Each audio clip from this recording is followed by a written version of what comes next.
السلام علیکم. ستاسو سره یو خاص او یو اهم ټاپک شریکول غواړم چې یو عام ټاپک دی.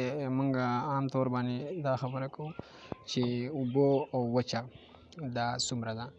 نو دا خو موږ ته معلومه ده چې مطلب 29% دا وچه ده او 71% دا اوبه دي. د اوبو تناسب چې دی هغه په دنیا کې یا په ځمکه باندې زیات دی او د وچې تناسب چې دی هغه کم دی. ښه وچه هغې ته موږ بیا په انګلیش کې د هغې لپاره موږ استعمالوو لینډ ورته وایو. ښه بیا لینډ کې خپل مطلب ټایپس دي د هغې موږ ویلي وایو چې پلینز دي مطلب میداني علاقې دي، ماونټینز دي غرونه دي، ډیزرټ صحرا ده یا ریګستاني علاقې دي، فارسټ غرونه دي، پهاړي علاقې دي. ها اوس موږ د لمدې په باره کې خبره کوو. 71% لمده چې ده دا هغه اوبه دي چې دا په ټوله دنیا کې موجود دي. ها نو د دې اوبو په حواله سره موږ وایو چې دا په دوه ګروپونو کې تقسیم شوي دي. یو ته موږ وایو فرش واټر، بل ته موږ وایو میرین واټر. میرین واټر هغه اوبه دي چې هغه مطلب د استعمال قابل نه دي، سمندري اوبه دي، په سمندر کې موجود وي. لکه 97% دي.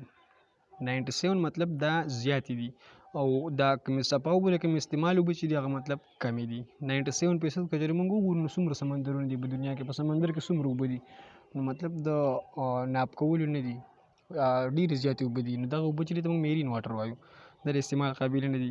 ها موږ ته په کوم ځای کې میلاویدلی شي؟ په اوشن کې، په سیز کې، په بحر کې، بحیره کې وغیره. ها اوس موږ فرش واټر له راځو. د فرش واټر موږ مخکې وي چې 97% دا هغه اوبه دي چې دا میرین دي، سالټي دي، مالګینې اوبه دي، د استعمال قابل نه دي. فرش واټر 97% دي میرین واټر. ها اوس موږ وایو فرش واټر دا 3% دي، لږې اوبه دي، هغه اوبه دي چې دا مطلب خوږې دي، د استعمال قابل دي. ها په دې کې اوس موږ وایو چې 93% کې بیا مزید موږ کلاسیفیکیشن کوو، د تقسیم کوو. په دې کې 2.3% اوبه هغه اوبه دي چې هغه په ګلیشیرز کې دي، په واورو کې دي. گلیشیر څه شی دی؟ موږ اردو کې تعریف کو رہے چې سارا سال جمع ہونے والی برف جب آہستہ آہستہ کشش ثقل ہوتی ہے تو گلیشیر کہلاتا ہے. هغې ته موږ گلیشیر وایو.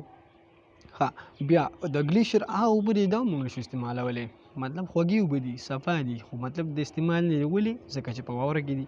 ها اوس باقي پاتې شوي 1.2% اوبه چې هغه د استعمال قابل دي، خوږې اوبه دي. نو هغه په کم ځایونو کې دي؟ په لیکس کې دي، پونډس کې دي، سټریم کې دي، ویل کې دي، سپرینګس کې دي وغیره وغیره. مختلفو ځایونو کې موږ ته میلاویدلی شي. دا هغه اوبه دي 1.2% د فرش واټر چې دا موږ استعمالولی شو، په عام روټین کې استعمالیږي. ها اوس موږ دې چارټ ته ګورو. په دې چارټ کې موږ وایو چې مطلب پته موږ ته ولګي چې مطلب دا په کومه طریقه باندې موږ تقسیم د دې کړی دی او دا څومره لږې دي او څومره ډېرې دي. نو اول خو تاسو زه یوزز اف واټر وایم چې فرش واټر موږ په څه کې استعمالولی شو، میرین واټر موږ نشو استعمالولی. هله به استعمالو چې کله مطلب د هغې موږ فلټریشن وکړو. ښه دې پای چارټ ته که موږ وګورو نو دا زموږ سره وچه حصه ده، د دې نه مطلب موږ بهر کړې ده، دې ته موږ لینډ وایو. لینډ پامز دي مخکې مطلب تاسو مخکې ما وویلو. ښه بیا مزید مطلب 97% دا زموږ سره بیا هغه واټر دي چې هغې ته موږ میرین وایو، په سیز کې، په اوشنز کې موجود دي. فرش واټر 3% واټر دي، دا هغه اوبه دي چې دا موږ استعمالولی شو. بیا دا فرش واټر مزید موږ په دوه ګروپونو کې تقسیم کړي. یو هغه اوبه دي چې هغه په ګلیشیرز کې دي، 2.3% حصه چې مطلب په ګلیشیرز کې ده. دویم زموږ سره 1.3% هغه واټر دي چې مطلب په انډرګراوند دي یا مطلب په لیکس کې دي وغیره، مختلفو ځایونو کې موږ ته میلاویدلی شي. دا زموږ سره هغه اوبه دي چې موږ استعمالولی شو. ډېره مننه د لیکچر اورېدو. شکریه. آباد اوسئ.